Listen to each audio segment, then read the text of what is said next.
الرحمن الرحیم قال النبی صلی اللہ علیہ وسلم خیرکم من تعلم القرآن وعلمہ۔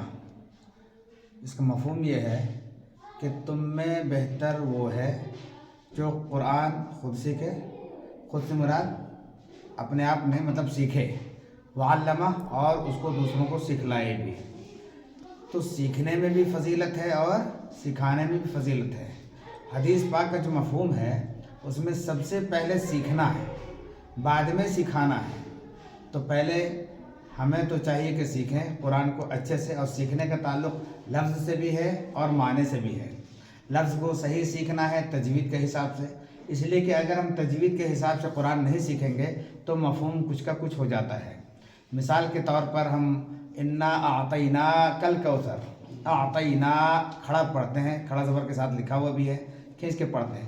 اگر کسی نے جلدی سے رو میں پڑھ دیا انا اعطیناک الکوثر تو مفہوم بھی ختم، اور نماز میں پڑھ رہے ہیں تو نماز بھی ختم۔